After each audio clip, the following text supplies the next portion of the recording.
It's pretty dumb for us to have somebody sign a contract to do a test drive. Let's just do them on verbals with an NDA. And suddenly our test drive flow rate went from 500 a year to 1,000 a year, literally in one day.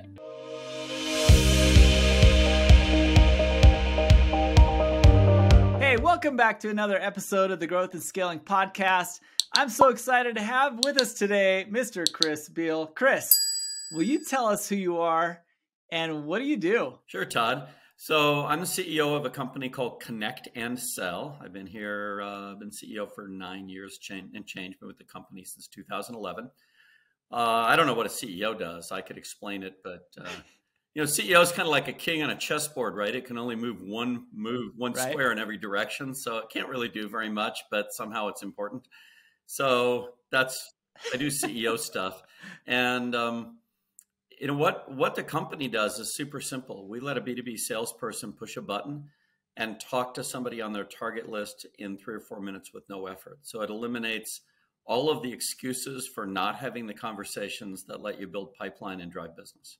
Tell us about some of the challenges along the journey, because everyone seems to hear stories like this and think, wow, everything went perfect. This is so awesome. What didn't go perfect? Well, I can't talk about some of them because I can't. But imagine that you hired the wrong person to bring in a velocity sales model at some point, and then that person hired a whole bunch of junior people, and then they produced 8% of quota.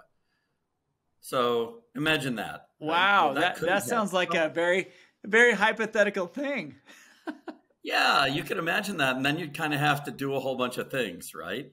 And say you were doing that and burning venture money while you're doing it, that would be more problematic. And then say you parted ways with your VCs and then you had no money. So say you woke up one day and it's like, hey, you're the CEO of Connect and Sell and you have $16,927 in the bank and you're burning $1.7 million per month and you have no access to capital.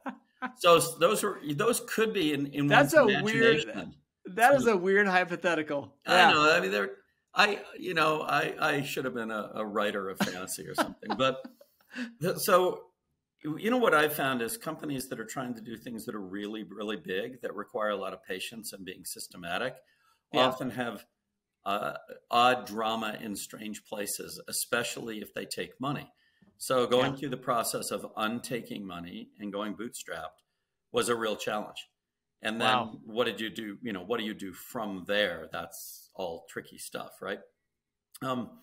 So that's been part of it. Part of it is also when you're running something this big with this many moving parts, there's a complex relationship between microscopic operational things and what goes on with customers. Right. So we've had a spate of outages recently that have been precipitated by the fact that we've actually worked to make the system more bomb-proof.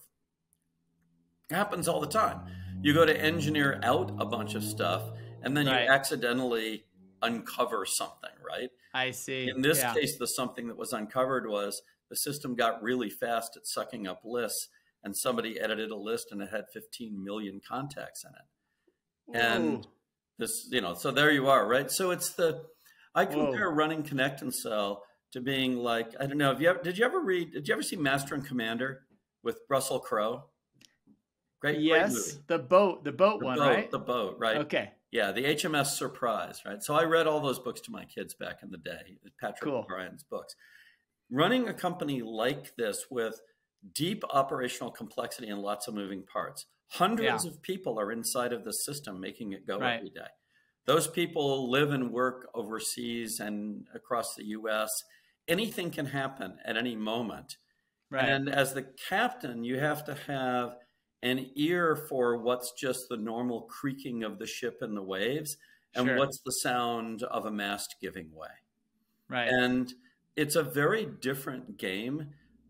It makes being CEO kind of weird because, normally as CEOs, we sit around and think big thoughts and go, yeah, here's the direction and let's go buy this company and whatever, right? We sit around and just make big thoughts. Did we just hit a whale? That's awesome. So those are some of the challenges. The biggest challenge has been just staying patient. We were convinced, always have been convinced that the human voice is at the center of B2B, because B2B is all about trust. The buyer must trust a seller more than they trust themselves. This Jolt Effect book is really kind of about that, right? It's like, what do you do when somebody is indecisive? Well, they've got to trust you more than they trust themselves, because they don't trust themselves to make a decision. Right. So how do you get there, right? So we believe that that is the case. And we're on board with Chris Voss, who says you have 7 seconds to get trust. So you kind of do that math and you go, well, where do you get 7 seconds in a cold call? That's kind of it. That's, you can't, you have the 7 seconds. Now you got to use them to build trust. Getting that confidence to be operationalized every day, that what we're doing is the thing that needs to be done. The fads, the sequencers, the thises, that, all of the intent stuff. Do I hate intent? No. Do I think running a business based on diving catches into red oceans makes sense? No. Does anybody talk about intent makes you dive into red oceans in order to compete with everybody else that has the same intent signals? Right. No, but that's what happens, right? So, we kind of look at it like, look, all that's going on. It's hard to stay patient and just move forward and help the companies that kind of get it to dominate. But that's probably the hardest part of the whole thing. Wow. Well, that is a hard thing. And honestly, those hypotheticals you described sound absolutely miserable. I thought for a second at the beginning of our conversation that you came in after all the problems happened. And that is clearly not the case. Do problems ever end in running a business? No. Okay. No. That's what I thought. All right. No. So as you went through that transition from VC backing to bootstrapping and constricting everything you were doing into only necessary things to grow, is there something specific that you looked back on and say, okay, first thing to do when you lose funding or when you're really short is X? Oh, yeah. And then Y? Oh, yeah. What do you think those are? I was fortunate enough to have been through things like this a few times. Yeah. And so... Fortunate enough. Yes. Yeah, right. I consider, experience is valuable. It's just painful, right? So it's painful. Immediately, I sat down with my CFO and I said, okay, give me how much everybody costs. Here's the salaries. And we sat at a bar, actually, and had a beer and talked about the following. Who is the number one person we can't do without? Then let's assume that person is on the team. Who is the person that complements them that we can't do without? Then we just made that list, and the numbers added up, and we got to the number of what we're getting in from our customers in terms of gross profit. And we just said, that's it. We stopped thinking. We didn't do any, well, what about this person? What about that person? It was just it was a 52-minute process. Wow. It came up with a list of people, and we just went to, the legal side of the business and said, next Wednesday, how do we offload this? The employees at the company will be these people and they won't be anybody else. Make it so. And it was hard. But it's always hard. But what is the alternative? For one thing, you let your customers down. They're depending on you.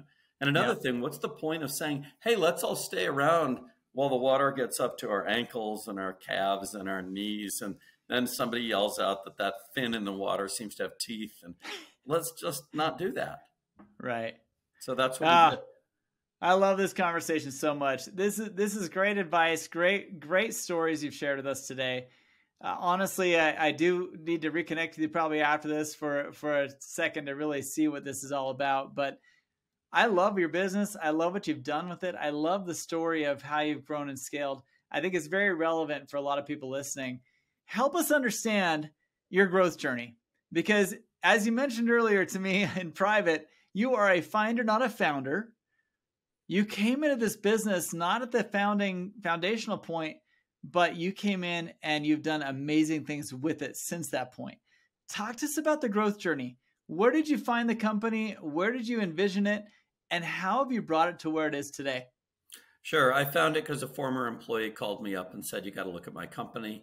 I looked at it and I said, do you know what the phrase wholly uninterested means?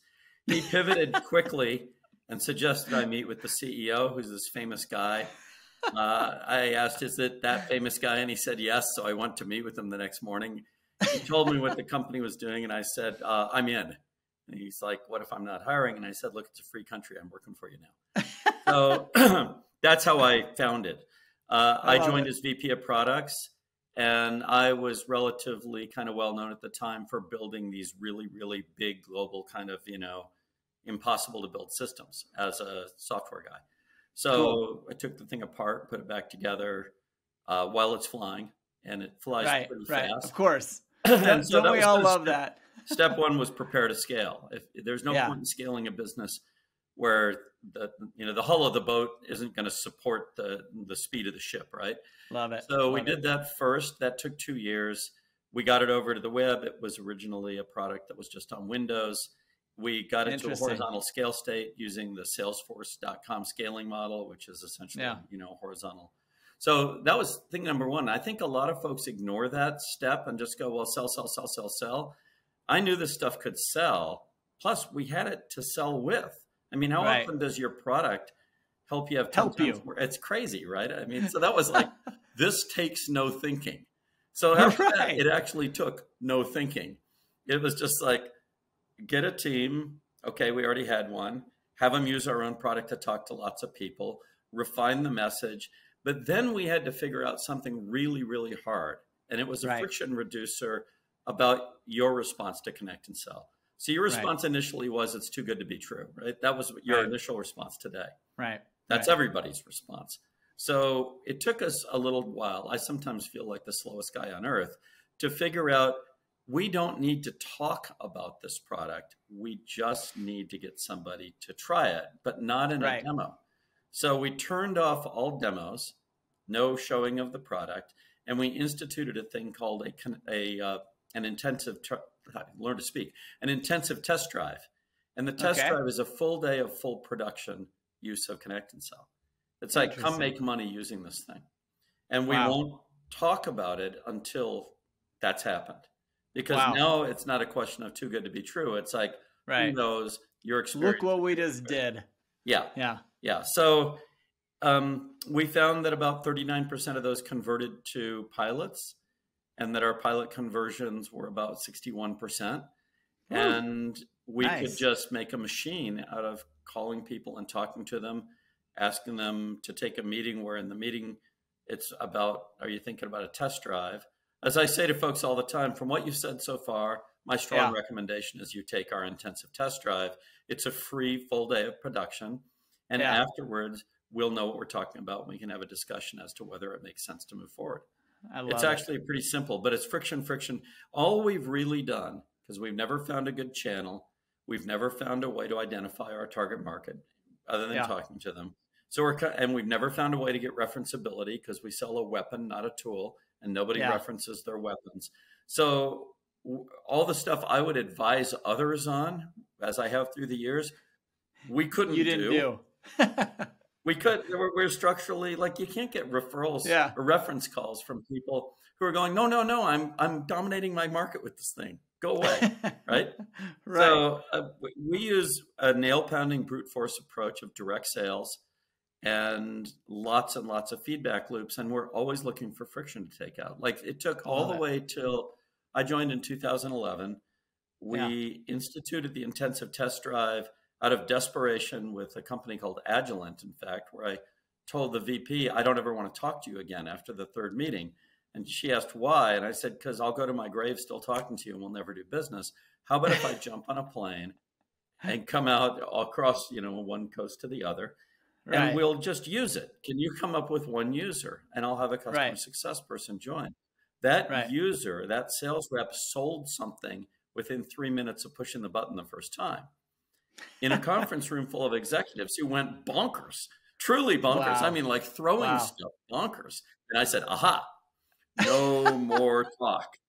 All this. Well, okay, fast forward, blah, blah, blah, blah, blah. I love it. And then we come to February of this year, and we finally go, it's pretty dumb for us to have somebody sign a contract to do a test drive. Let's just do them on verbals with an NDA. And suddenly our test drive flow rate went from 500 a year to 1,000 a year, literally in one day. Wow. So it's that sort of, it's like there's nothing smart in what we're doing. we're just trying to pay smart. some attention to it. Running a business, honestly, can leave a lot of founders and operators feeling lonely and isolated. If you have ever felt that way, trust me, I know what it feels like. And there is something you can do about it. You've heard a lot of our guests talk about the fact that being lonely and isolated is one of their biggest challenges in trying to run and scale their business. captainscouncil.com. Go to captainscouncil.com right now and see what we're doing to resolve this problem. We want you to be a strong operator who has solutions and has a way to get around the challenges you're currently facing. What most founders don't understand is that you're not alone. The challenges that you're facing, likely somebody else has already overcome, and they can give you the feedback you need to overcome them. Who better than your peers, other founders, other operators who are joining with you in a small group setting, a global community setting, as well as at our in-person events to guide you through these challenges that you're facing right now. Don't give up, keep on pushing, but do it with some good advice from your peers. Go check it out at captainscouncil.com and let me know what you think about the offering. We can't wait to see you there. Well, I think ultimately at the end of the day, your smartest decision was, what do we do to keep the friction out of them trying this dang product? Because once they try it, it's a done deal. One way or another. At least we know what we're talking about. Wow. Love it. This is awesome stuff. I think there's a lot of people listening to the show who have a business that's in a similar position. In fact, I just got off a call 10 minutes before we hopped on this with a company very similar that needs to do exactly what you just described. So thank you ahead of time for the awesome advice. But listen, I think that you have got something going here that's completely scalable, that's still relevant. A lot of people, like you said about email, say the same thing about outbound dialing. Yeah. But I tend to think that you are still in a very viable position. And I think that human connection through voice is so much more effective than almost any other means other than just being in their face, talking to them in person. Right. What are you actually doing? I mean, are you preloading leads? Do you have a massive ultra dialer going on? What are you doing with that? Yeah, it's kind of both. So we load your leads. They come from you. Okay. And they come out of your CRM or out of your sequencer. You know, everybody's using these sequencers nowadays because they think if you pound somebody in a tricky way with email, eventually they'll be dumb enough to open your email and then you got them. I think the evidence is to the contrary, but what can I say? And so, you know, we believe that an email, like 5,000 bits of information, isn't enough to get trust. Nobody's going to read the damn thing anyway. Right. Whereas a conversation, you get 20,000 bits a second into somebody's midbrain, directly into their emotional centers. And if you're skilled and you got the goods, then you have a shot. So the way we go about it is we load your list, you take a deep breath, and you hit a button that says sell. And usually your heart rate's quite high. My wife calls it the greatest weight loss program in the world, and she tried it. She's a very, very senior seller, to put it modestly, you know, multi-billion-dollar quota carrier. And she said, "Oh my God, that was crazy stuff." It's like, yeah, you just agreed to ambush yourself in a live conversation with somebody. So, right. You know, it gets you going. And then what goes on in your world as a rep, you push a button, you wait, and then bloop, and somebody's on the screen and on the phone at the same time. And you do nothing, right? It's effortless. On the other side, what's going on is in the beast, there's a whole bunch of things. So there's automated dialing happening. Okay. The dialing is happening in parallel. We have human beings who are navigating most of the dials, in some cases, all of the dials. That means they'll navigate IVR trees. Right. They'll talk to gatekeepers. They'll hang up on voicemail, or if you're crazy, they'll leave a voicemail that you've recorded. So all this stuff's going on. So it's really a brute force attack on the problem that phone answering runs right now among decision makers at about 1 answer per 20 dials. Then we also take all of your data, and instead of just kind of dumbly dialing it in the order you gave it to us, we reorder it. So at the very next dial is always to the person who's most likely to answer, and always on the phone number they most likely answer, the one they're proven to answer. Because we have data from hundreds of millions of dials. We do this about 53 million times a year. Wow. We connect about 3.3 million sales conversations, wow. all B2B. Nuts. So you're saying that if I've got a list that I upload and I say, let's dial this list, you're going to already have likely best contact info for that lead, given the list that I just gave you to load. Yeah. And we'll know how good it is. So we score 10 million contact phone numbers per night, and they're scored from kind of minus infinity to infinity. So if somebody doesn't answer, they go down a little bit. If they do answer, they go up a bigger bit. If they take a meeting, they go up more. If we get from their voicemail greeting that it's them, then they go up a little bit because we know it's them, blah, blah, blah, blah, blah, blah. Yeah. We're told by a gatekeeper, Todd doesn't work here anymore. You go down a lot. And so, every day things change. So we just score all these phone numbers. Right. And then we pick the best one that you provide us out of the list. And we're about to add something that'll actually go out and get the best one. There's a product called List Enrich we're about to put out in the street. Wow. That you'll just load a list into it, and it'll go, you can load like first name, last name, Chris Beall, connect and sell. And it'll go out and find the number that I'm most likely to answer on based on actual facts, true behavior. Nuts. All right. That scares me a little bit. Feels good on the other bit. How are you combating the scam likely and things like that on your outbounds? We own 10,000 good phone numbers and we don't use them very heavily. Smart. That's a lot of registration right there. I know what it takes to register a number like that. You've done a lot of work. Yeah, and we keep track of all of them too. So they're all under some, appropriate, I'll call it spam surveillance. Yeah.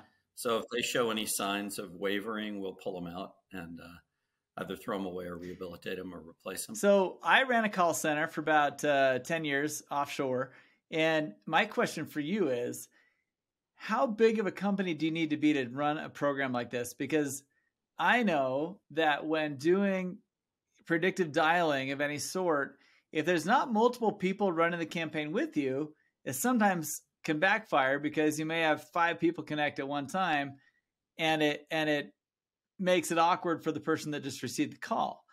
How do you combat that? What is your product doing to kind of alleviate that problem? Is it the IVR routing? It's a whole bunch of stuff, but the main thing is all the dialing is being done out of centralized servers in the Google Cloud. Right. So these things are good to the millisecond level. Actually, they're good to the microsecond level with regard to figuring out who answered first. Right. So at the same time, kind of doesn't happen because it can't. Right. But then there's the question of, does anybody ever answer and there's dead air? And the answer is yes, very, very rarely. Right. So we do about $200,000 a day, and about 3 or 4 of them that will happen. Not enough to make any difference. It's way below the threshold of materiality. What we're not doing is trying to find a person to have that conversation. So predictive dialers, you have a pool of talkers, a pool of agents that are yours, and then the call gets connected and the system goes and searches for somebody available. Right. If you have a small pool, then you get long lead times and you have statistical variability and all sorts of stuff, right? Our system works like this. You are the sales rep. You push the button. You're in control of getting the next conversation. Cool. The conversation comes onto your computer and into your ear. I see. No one else. So it's very different from a predictive dialer. Okay. I just had a light bulb click. Okay. That's very cool. Very cool product. And who's your avatar? Like, who's your ideal client? Any B2B, or are there specific niches that you go after? Well, it's kind of funny. Who we go after and who we end up with are often like different, right? Okay. We talked to, my team talked to 106,000 VPs of sales last year. Wow. So we take a reasonably horizontal approach, partially because there's a get it factor. If you have no cold calling in your veins, you probably aren't going to think that having it done a lot faster is cool. Is a good thing. You probably think that's a terrible thing. Right. And so we have to ascertain that in a conversation, right? So we just have lots of conversations. Awesome. And that's fine. I mean, the perfect avatar, however, is a company that has an SMB target list that is important to them and ever changing. So while we have some folks who use Connect and Sell to penetrate big enterprises, and by the way, the folks selling to SMBs it's completely counterintuitive who's doing that. The obvious is Intuit. Okay, so Intuit does it. Why do they do it? That's obvious, right? QuickBooks Online. Right. 10 million SMB customers. They use Connect and Sell. They set 772 meetings yesterday. Wow. Got it. Right. So that's what I'll call just normal down the middle. Yeah. Then you get the SAP Concurs of the world. They're selling travel and expense and AP invoicing to this huge market of SMBs. Right. Okay, great. It's obvious. Would it be obvious that a company like Blue Flame Minerals out of Texas, when I met them, they had one guy, the founder. Right. He's calling ranchers and farmers to find out if they want to sell their mineral rights. Well, under their land, right? And we want to drill for oil, but you got to drill somewhere. Who knows if anything's down there, but you got to get them to sell it first. Totally. And that's one guy, right? It's still a numerically pretty large market. Now, he did so well, he had to go raise like $50-something million after a few months because like, I got to turn off, connect, and sell. We're indifferent toward what I'll call the commercial viability or that element of a deal. What we want is, does somebody get it that going conversation first is a way to dominate markets? We're in the, we partner with you to dominate markets. You have the goods, you have the will. Right. We'll provide the conversations. We'll help you with messaging. We'll train your people if you got people. If you want to train, we run this thing called Flight School and train them. And then you can go dominate a market. That's kind of. I'm a little bit embarrassed, I got to say, Chris, because I feel like this conversation is a sales pitch to me, and I'm about ready to sign up. So this is a really cool product. Don't worry, it's fine. All right. So here's the deal. So this product is amazing. Your avatar is right on. I think that you bring a lot of valid points. I will disagree a little bit in the effectiveness of email. I believe it or not, I still believe that email is effective in some cases.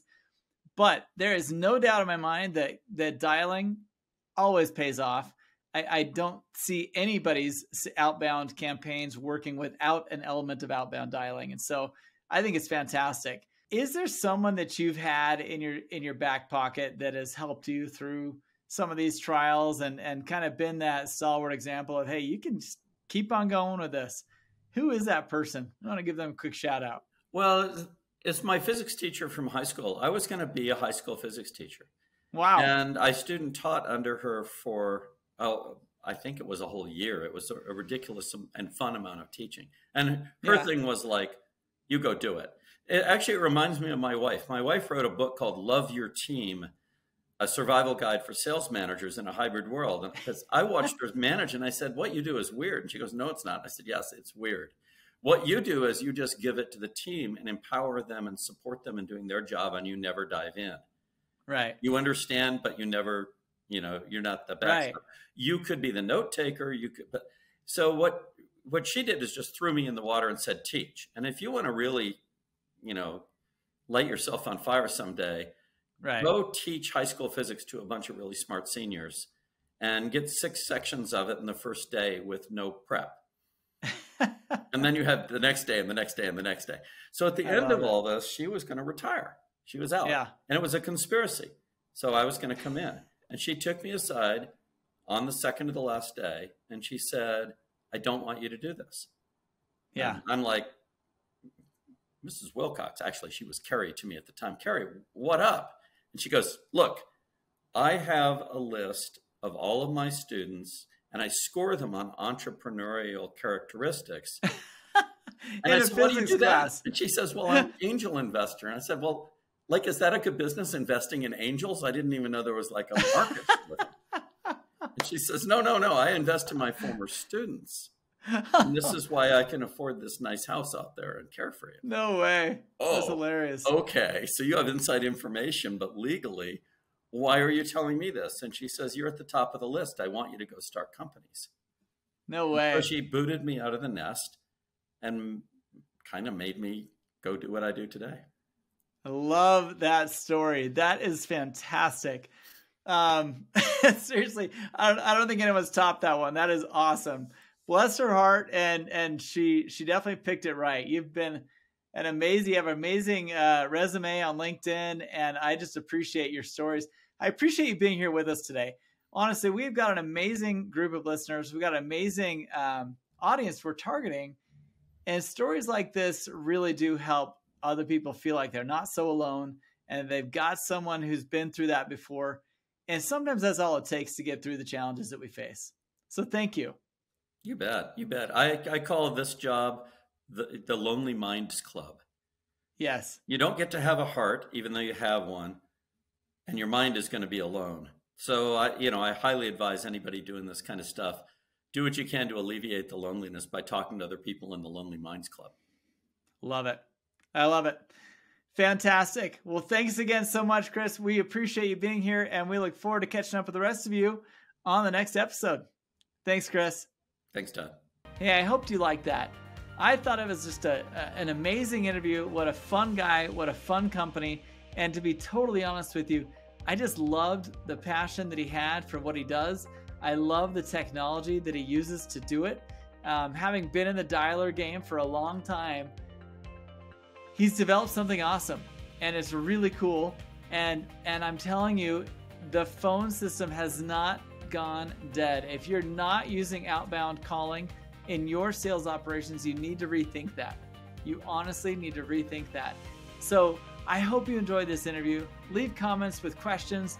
We want to help bring you the best guests that we can to provide a lot of value to you as you're trying to grow and scale your business.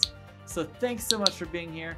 Like, share, subscribe, send it to anybody that needs to hear it. And we look forward to catching you on the next episode.